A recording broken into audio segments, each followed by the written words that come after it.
எல்லா துதிகன மகிமையும் இயேசு கிறிஸ்து ஒருவருக்கு. ரொம்ப சந்தோஷம். இப்படி ஒரு மேடை 11 படத்துக்காக நடக்குதுன்னு நினைச்சு பார்க்கும்போது ரொம்ப சந்தோஷமா இருக்கு. வந்திருக்கு பத்திரிகை ஊடக நண்பர்களுக்கு என்னுடைய வணக்கங்கள். அக்பர் சாருக்கு முதல்ல நன்றி. ஏஆர் என்டர்டெயின்மெண்ட் அக்பர் சாருக்கும் அஜ்மல் கானுக்கும் ரேயா மேம்க்கும் என்னுடைய நன்றியை தெரிவிச்சுக்கிறேன். ஆச்சு இண்டஸ்ட்ரியில் மோர் தென் 23 இயர்ஸ்க்கு மேலே and more then 125 films. But இந்த க்ரைம் த்ரில்லர் ஜான்ரால வந்து எனக்கு படம் அமையவே இல்லை. ஸோ இதில் இந்த 11 படம் வந்து it is my first official ஒரு ப்ராப்பர் டிவோட்டட் க்ரைம் த்ரில்லராக இது அமைஞ்சதில் எனக்கு ரொம்ப ரொம்ப சந்தோஷம். நான் நிறைய ஓடிடியில் உட்காந்து திரைப்படங்கள் பார்க்கும்போது நிறைய இந்த மாதிரி க்ரைம் த்ரில்லர்ஸ் தான் வந்து பார்ப்பேன். ஏன்னா அதுதான் ரொம்ப இன்ட்ரீகிங்காக இருக்கும். ரொம்ப ஹுக்டாக உட்காந்து படத்தை பார்த்துக்கிட்டே இருக்கலாம். அது கிளைமேக்ஸ் வர வரைக்கும் அது என்ன சொல்ல வருது, என்ன சஸ்பென்ஸ் அப்படின்றதுல வந்து பயங்கரமாக ரொம்ப இன்டென்ஸாக உட்காந்து படம் பார்த்துட்டு இருப்பேன். ஸோ பட் அந்த மாதிரி படங்கள் வந்து ஏன்னா நிறைய கமர்ஷியல் ஃபிலிம்ஸ் வந்து பண்ணுறோம், நிறைய ரூரல் ஃபிலிம்ஸ் வந்து பண்ணுறோம், சிட்டி சப்ஜெக்ட்ஸ் நிறைய வருது பண்ணிட்டு இருக்கோம். பட் இந்த மாதிரி ஜான்ரில் நம்மளுக்கு ஒன்று கரெக்டாக ஒன்று அமையணுமே அப்படின்னு யோசிச்சுட்டே இருந்தேன். ஸோ லோகேஷ் அஜில்ஸ்க்கு முதல்ல என்னுடைய நன்றியை தெரிவிச்சுக்கிறேன். சுந்தர் சி சாருக்கு நான் ஒரு 8 ஃபிலிம்ஸ் பண்ணியிருக்கேன் சாருக்கு.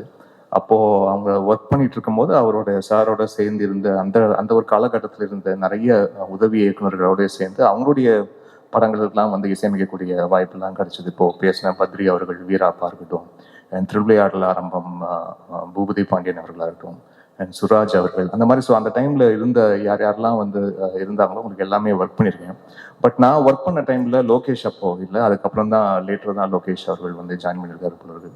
அண்ட் முதல்ல லோகேஷ் சார் வந்து இந்த மாதிரி சுந்தர் சாருடைய அசிஸ்டன்ட். நான் இந்த மாதிரி ஒரு ஸ்கிரிப்ட் சொல்லணும் அப்படின்னோன்னு நான் ஒரு மாஸ் கமர்ஷியல் என்டர்டெய்னராக இருக்கும், நிறைய ஹியூமர்லாம் வச்சு ஒரு மாஸ் கமர்ஷியல் என்டர்டெய்னராக இருக்கும் அப்படின்னு தான் நினச்சேன்.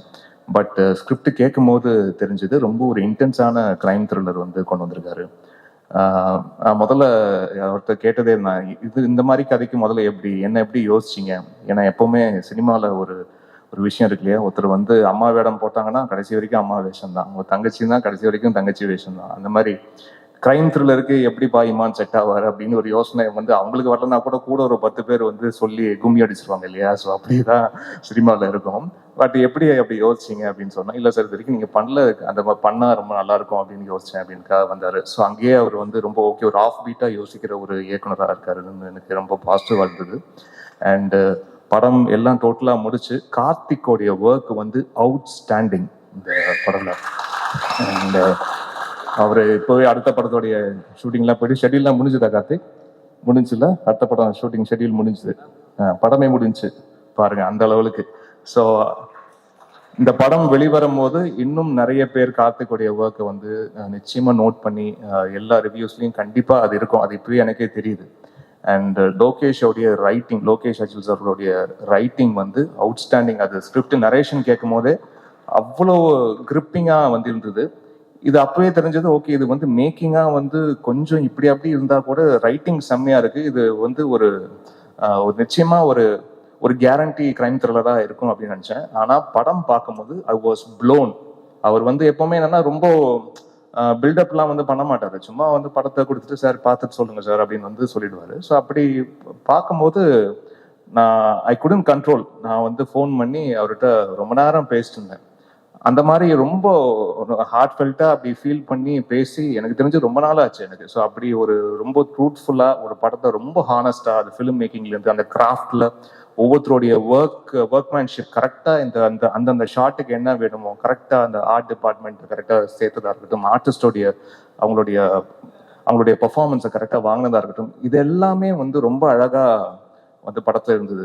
அண்ட் முக்கியமாக யூசேஜ் ஆஃப் சைலன்ஸ், அது வந்து ஸ்கோரில் வந்து நிறைய அந்த மாதிரிலாம் வந்து ஒர்க் பண்ணியிருக்கோம். எங்கெங்கெல்லாம் மியூசிக் வந்து நல்ல ஒரு பவர்ஃபுல் மியூசிக் வருமோ அங்கேயும் இருக்கும். பட் எங்கெங்கெல்லாம் சைலன்ஸ் நம்ம ட்ரீட் பண்ணுமோ அதெல்லாம் அழகாக ட்ரீட் பண்ணியிருக்கோம் நம்புகிறோம். அண்ட் இந்த படத்தோடைய ஆடியோகிராஃபர் ராஜா அவர்களுக்கும் இந்த நேரத்தில் நன்றியை தெரிவிச்சுக்கிறேன். அண்ட் முக்கியமாக இந்த ஆல்பம் எனக்கு ரொம்ப ஸ்பெஷல். ஏன்னா முக்கியமாக சிங்கர் மனோ அவர்கள், நான் இப்போ கூட ஒரு ரியாலிட்டி ஷோவில் கூட இருந்து மனோ அண்ணனை வந்து வாரம் பார்த்துக்கிட்டு இருக்கேன். அண்ட் எனக்கு திரைக்கு நான் வர்றதுக்கு முன்னாடி அவரோட மியூசிக் கம்போசிஷனில் நான் வந்து கீபோர்ட் ப்ரோக்ராமராக நான் வந்து ஒர்க் பண்ணியிருக்கேன். ஸோ பட் இத்தனை ஆண்டு காலமாக நானும் இசையமைச்சிட்டு இருக்கேன். பட் கரெக்டாக ஒரு சாங்க்கு வந்து மனோண்ணனை வந்து பாட வைக்கவே முடியல. அது கரெக்டாக இந்த படத்தில் அது அமைஞ்சது. அது அந்த லோகேஷுக்கும் நன்றியை தெரிவிச்சுக்கிறேன். நான் மனோன்னு சொன்னோன்னே சார் ரொம்ப நல்லா இருக்கும் அவர் நம்ம போகலாம் அப்படின்னு சொன்னதுக்கு. ஸோ அது ஒரு லாங் டைம் வெயிட். இந்த படத்தில் மனோ அண்ணன் வந்து ஒரு பாட்டு பாடியிருக்காங்க. And I would like to just mention singers names மட்டும் மென்ஷன் பண்ணியிருக்கேன். ஜோனிதா காந்தி ஒரு சாங் பாடியிருக்காங்க. ஆண்ட்ரியா ஜெரமியா வந்து ஒரு சாங் பாடியிருக்காங்க. ஸ்ருதி ஹாசன் ஒரு சாங் பாடியிருக்காங்க. சக்தி ஸ்ரீ கோபாலன் சாங் பாடியிருக்காங்க. ஸ்வேதா மோகன் பாடியிருக்காங்க. And newcomers Varun Paranthaman, Jovin Shamalina, Manoj Krishna, Deepak Blues, Punya Selva and Aadhira Suresh எல்லாருக்கும் என்னுடைய நன்றியை தெரிவிச்சுக்கிறேன். அண்ட் பாடல்கள் எழுதின கபிலன் அவர்கள், விஷ்ணு எடவன் அவர்கள், அண்ட் லோகேஷ் அவர்களே வந்து ஒரு இங்கிலீஷ் சாங் வந்து எழுதியிருக்காரு. அண்ட் ராகேந்து மௌலி தமுகு அப்படின்னு தமிழும் தெலுங்கும் கலந்த மாதிரியான ஒரு பாடல், இதெல்லாம் வந்து ஒர்க் பண்ணியிருக்கோம். நிச்சயமா இந்த திரைப்படம் மே 16 அது வந்து நீங்க உங்களுடைய பார்வைக்கு வரும்போது நிச்சயமா உங்களுக்கு ஒரு பிடிக்கிற மாதிரியான ஒரு திரைப்படமா இருக்கும்.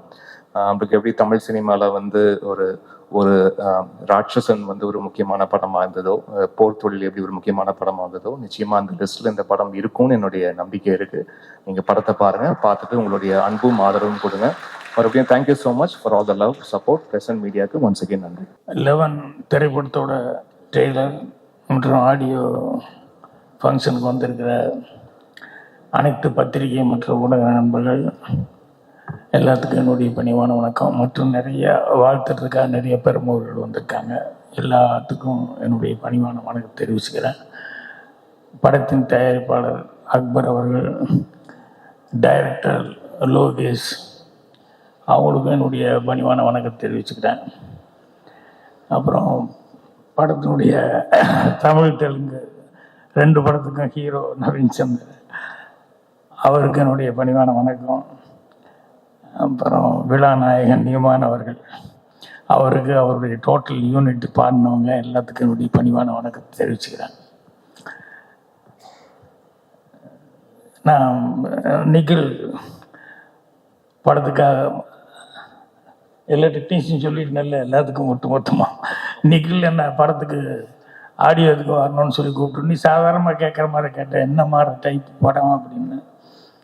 அப்புறம் கிரைம் அப்படின்னு சொல்லி சொன்னாப்புல. நான் படம் பண்ணுறதுக்கும் நான் படம் பார்க்குறதுக்கும் சம்மந்தமே இல்லை. இது இந்த கேசட்டு ஆடியோ இதெல்லாம் டிஸ்கெல்லாம் எடுக்கிற அந்த லைப்ரரிக்காரன் சொல்லுவான் பூர்ணிமா கிட்ட, என்ன சார் இருக்கிற படத்துக்கு அவர் பார்க்குற படத்துக்கு சம்மந்தமே இல்லை, கத்தி துப்பாக்கி இல்லைன்னா அந்த படத்தையே வாங்க மாட்டேங்கிறாரு அப்படின்னு சொல்லிட்டு.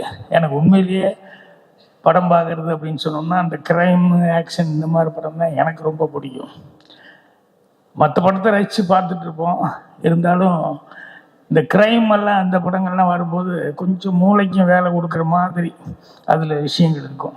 அதனால் அடுத்தது என்னன்னு அந்த சஸ்பென்ஸோடு பார்த்துக்கிட்டு இருப்போம். ஸோ அதுதான் எனக்கு இன்ட்ரெஸ்ட். அந்த மாதிரி படங்களில் நான் அதிகமாக பண்ணல. வெடிமறை காத்துட்டு, கைதின் டைரி, இதுதான் அவ்வளோதான் பண்ணேன், வேறு எதுவும் சப்ஜெக்ட் பண்ணல. இருந்தாலும் அது வந்து என்ன அவ்வளோ அந்த க்ரைமுங்கிறது உதாரணத்துக்கு சொல்லணும்னா, ஒரு டெட் பாடி ஒரு ரூம் சுற்றி வர ஒரே ஒரு ஜன்னல் திறந்துருக்கும், லாக் ஆகிருக்கும், வேறு எந்த வழியுமே இல்லை. அந்த டெட் பாடி ஹேங் ஆகிட்டுருக்கும். அப்போ எல்லோரும் ஜன்னல் வழியாக பார்த்துக்கிட்டு கதவை உள்ளே தாள் போட்டிருக்கு அப்படின்னு சொல்லிவிட்டு அவர் சூசைடு தான் பண்ணிட்டாரு அப்படிங்கிற மாதிரி இருக்கும்போது போலீஸ்காரங்க 2 பேர் வருவாங்க, 2 ஆஃபீஸர்ஸ். அவங்க 2 பேர் வந்தோடனே எல்லாத்திட்டையும் கேட்குறாங்க, யாராவது போனாங்களா உள்ளே என்னென்ன கேட்டு. அதுக்கப்புறம் இல்லை சார், கதவு தாள் போட்டிருக்க உள்ள அவருக்கு ஏதோ கஷ்டம் போலுக்கு சூசைட் பண்ணிட்டாரு அப்படின்னா ஜன்னல் பார்க்குறாங்க. ஒரு ஜன்னல் வழியாக அப்படி ஹேங் ஆகிறது மட்டும் தெரியுது. சரி, வேறு எந்த ரூட்டுமே இல்லை அப்படின்னு சொல்லும்போது கதவை உடைச்சிட்டு உள்ளே போகிறாங்க. போனோடனே 2 ஆஃபீஸரில் ஒரு ஆஃபீஸர் சுற்றி வர பார்த்துக்கிட்டே இருந்தான். ஒரு ஆஃபீஸர் உள்ளே வந்தோடனே அப்புறம் அந்த இன்னொரு ஆஃபீஸர் கூப்பிட்டான், இது தற்கொலை இல்லை கொலை. ஏய் என்னடா வந்த உடனேயுமே உள்ள தற்கொலை இல்லை கொலைங்கிற, இந்த பக்கமே ரூட் இல்லை உடனே கொலைங்கிற. இல்லைடா வந்தோன்னே கீழே பார்த்தேன் நான், என்னென்னா அந்த ஸ்டூலு கமுந்து கிடக்குது, அதில் தான் சூசைட் பண்ணிப்பேன். ஸ்டூலு 2 அடி தான் இருக்குது, ஆனால் அந்த கவுந்து தொங்குற ஆள் காலுக்கும் தரைக்கு 2.5 அடி இருக்குது. 2 அடி ஸ்டூல்ல ஏறி எப்படி 2.5 அடிக்கு மேலேயா போக முடியும்? 3 அடி ஸ்டூல்ல இருந்து தட்டி விட்டு வந்தா தான் 2.5 அடியில் வர முடியும். இவன் 2 அடி ஸ்டூல் தான் இருக்குது, 2.5 அடி மேலே இருக்கு அப்படின்னா அப்போ என்ன, எங்கேயோ போட்டு இதை பண்ணி இங்கே ஒன்று ஹேங் பண்ணிட்டாங்க அப்படின்னு. ஸோ அந்த மாதிரி மூளைக்கு வேலை கொடுக்க மாதிரி நம்ம கொஞ்சம் நேரம் வரைக்கும் நமக்கு ஒரே டென்ஷனாக இருக்கும். இப்படி தான் அந்த கிரைம் படங்கள் பார்க்கும்போது அந்த அளவுக்கு இன்ட்ரெஸ்டிங்காக இருக்கும். ஸோ இந்த 11 படம் வந்து அந்த மாதிரி அந்த ஜாதி அப்படின்னு சொன்னோன்னே எனக்கு படம் உண்மையிலேயே பார்க்கணுன்ட்டு. அப்புறம் யாருக்கிட்ட இருந்து வந்தவர் லோகேஷ் அப்படிங்கும்போது நம்பிக்கையான ஒரு டைரக்டருக்கு வந்திருக்காரு அப்படிங்கும்போது கண்டிப்பாக படம் 16ஆம் தேதி பார்க்கணும் அப்படிங்கிற அளவுக்கு எனக்கே டெம்ப்டாக இருக்கும்போது பார்த்தவங்க வேறு நிறைய பேர் ரொம்ப நல்லா இருக்குன்னு வேறு சொன்னாங்க. அதனால் கண்டிப்பாக படத்துக்கு நல்ல வரவேற்பு இருக்கும். அட்வான்ஸாக எல்லா டெக்னீஷியனுக்கும் படம் சம்மந்தப்பட்டவங்க எல்லாத்துக்கும் என்னுடைய மனமார்ந்த வாழ்த்துக்களை தெரிவிச்சுக்கிறேன். நன்றி, வணக்கம். அரங்கத்தில் இருக்கும் அனைவருக்கும் இறைவன் புறத்திலிருந்து சாந்தியும் சமாதானம் உண்டாகட்டும். இந்த திரைப்படத்தின் நாயகன் நவீன் சந்திரா அவர்களுக்கும் இசையின் நாயகன் இமான் அவர்களுக்கும் ஒட்டுமொத்த இந்த விழாவின் நாயகன் அக்பர் சார் அவர்களுக்கும் என்னுடைய வாழ்த்துக்கள்.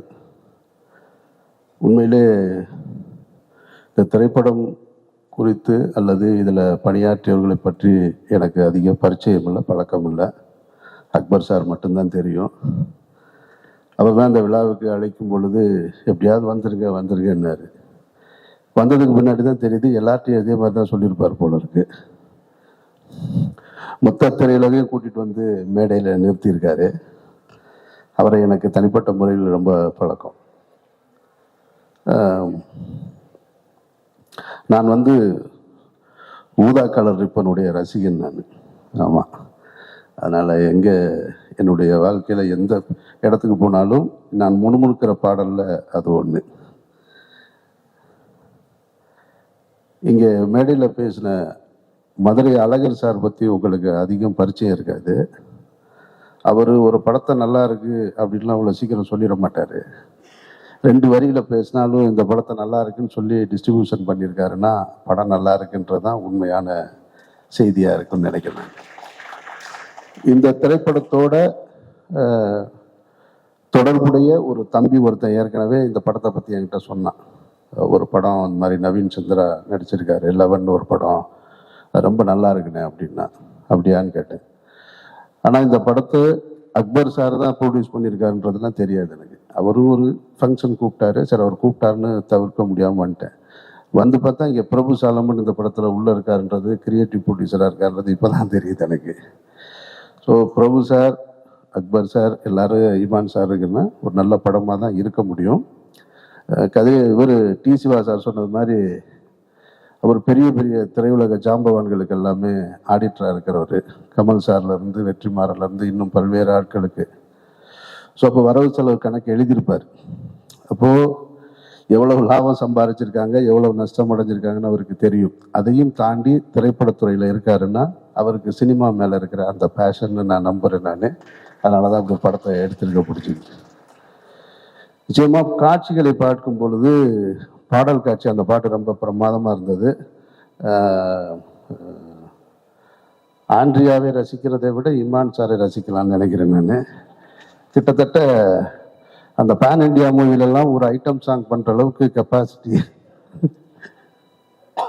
இல்லை. உண்மையிலே சொல்கிறேன், ரொம்ப கிரேஸ்ஃபுல்லாக இருந்தது. பாட்டு ரொம்ப நல்லா இருந்தது சார், அந்த பாட்டும் நல்லா இருந்தது.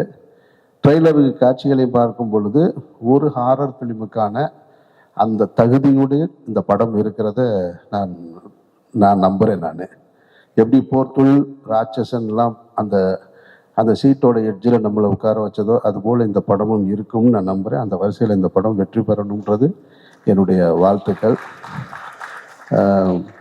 மற்றபடி சொல்கிறதுக்கு ஒன்றும் இல்லை, நிறைய உழைப்பு இருக்குது தெரியுது. அது அந்த உழைப்பு உங்களுக்கு வெற்றியாக வந்து சேரணும். அக்பர் சார் தொடர்ந்து நீங்கள் படம் பண்ணணும். நவீன் சந்திரா இன்னும் நிறைய திரைப்படங்களில் நீங்கள் நடிக்கணும். இமான் சார் தொடர்ந்து ஆடணும், பாடணும். இமானோட ஒர்க் பண்ணணும்னு எனக்கு ரொம்ப ஆசை.